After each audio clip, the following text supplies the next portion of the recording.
Coming up on this edition of The Issue, what are the effects of the economic crisis on the local community? Would the $700 billion bailout plan work for Main Street and not just Wall Street? My guests include Executive Director of the Saco-Biddeford Area Economic Development Corporation, Will Armitage, and President of the Biddeford-Saco Chamber of Commerce, Bernard Featherman, to help shed light on the issue.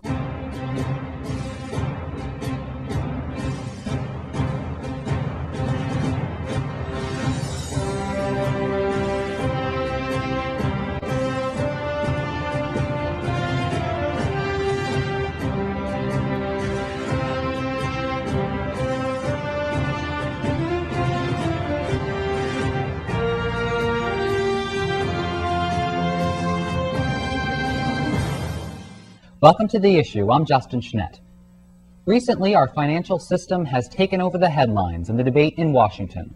Economic experts cite that this nation is currently facing the biggest financial crisis since the Great Depression. We have a 6.1% unemployment rate. Millions of Americans are losing their homes to foreclosures, and banks are in need of assistance to continue to provide services such as loans. So what is the government response to such a crisis?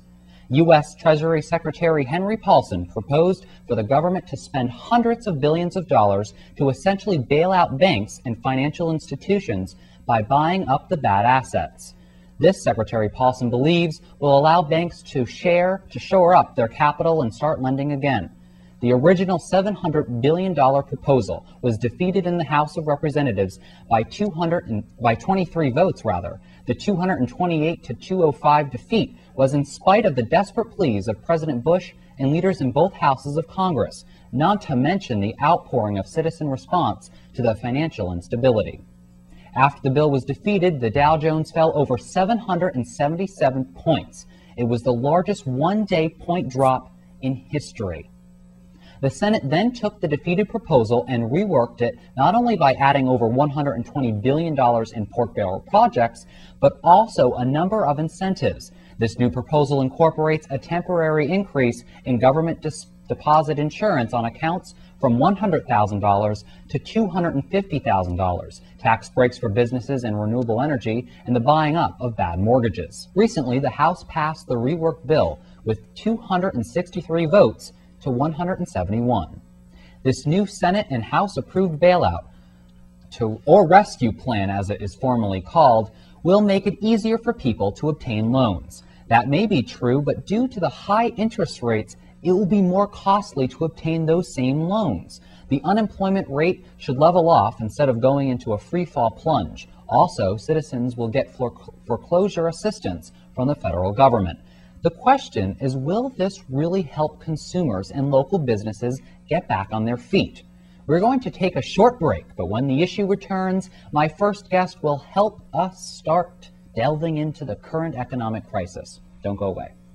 The Biddeford-Saco Area Economic Development Corporation is a nonprofit partnership between the cities of Biddeford and Saco, as well as the Biddeford-Saco Chamber of Commerce. Its mission is to promote the sustainable, long-term economic prosperity of the Biddeford-Saco community. My first guest is the Executive Director, Will Armitage. Thank you for coming on the show. Thank you, Justin. Your corporation makes direct loans with state and federal funds and works closely with banks in the local community. How much of an impact has this economic crisis not only had on your organization, but the community as a whole? Right now, as it stands, it really has not had the noticeable effect that I think some people might think it has had. Much like the average citizen here in Saco, things seem to be going as normal. So the crisis that I think a lot of people are hearing in the news, in Wall Street, and the financial bailout plan, really hasn't come to roost home with us as an organization right now. I think long-term, the prospects are somewhat questionable. And that's certainly where I think the bailout plan and the efforts of Congress and the administration will really help to address those long-term implications. Do you feel like the economic bailout package, the $700 billion economic bailout package that was just passed by the Senate and the House, do you feel that that is the best route to take in this type of crisis?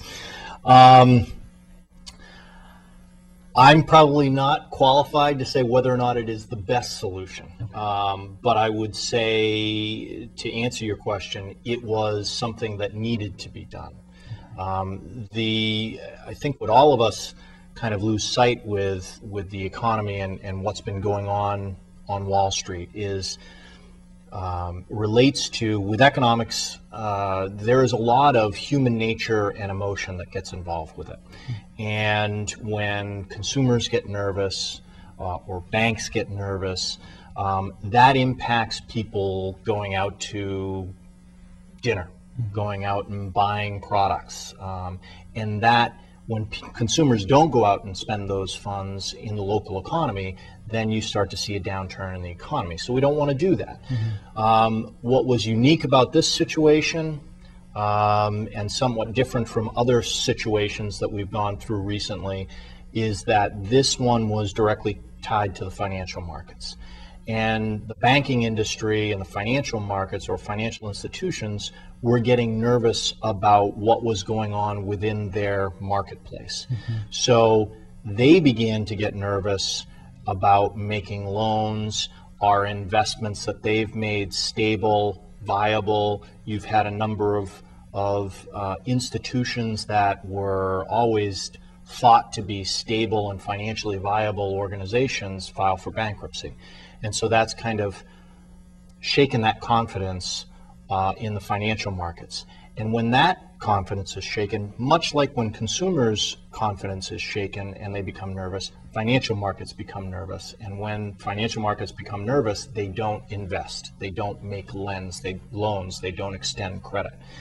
So the concern with not doing something is that the financial markets would continue to tighten up, credit would not be extended, and when you went to apply for a loan for a car or for your college education, or the local business downtown needs a line of credit so they can buy more inventory, if the bank isn't willing to provide that credit to them, then they can't continue to operate.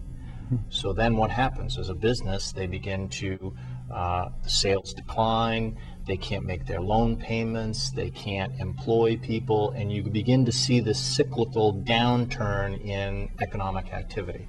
So in a convoluted sort of way, if something wasn't done, I think we would all be at risk that the financial markets would stop functioning in the country, and that was the risk and the concern, and that was why something needed to be done. You said that the national economic crisis hasn't really affected here, right here in the state of Maine. Why do you think that is? I think part of it has to do with the fact that most of the banks and financial institutions in the state of Maine did not get heavily into these mortgage-backed securities and didn't get into the subprime market. I also think that over the last 5 to 8 years, coming out of the previous recession or slowdown in the economy that we experienced, Maine has not had a significant increase in economic activity. So we've kind of been bumping along. So when you see, we didn't have that much ground to lose, I should say, compared to other economies or other states within the national economy that may have been thriving over the last 5 years. Ours has kind of been slow but steady.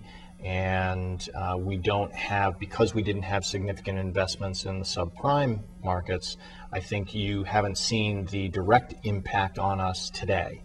Now, if Congress and the administration hadn't done something, I think you would have started to have seen the impact start to hit home here in Saco. But as it stood today, I don't think a lot of us were really, it hadn't come home to roost yet for a lot of us. So for an average Mainer watching this program, the economic bailout package won't really affect them? Well, no, it will affect them because in the long term, it is going to allow the financial institutions, it's going to reinvigorate the confidence in the financial markets.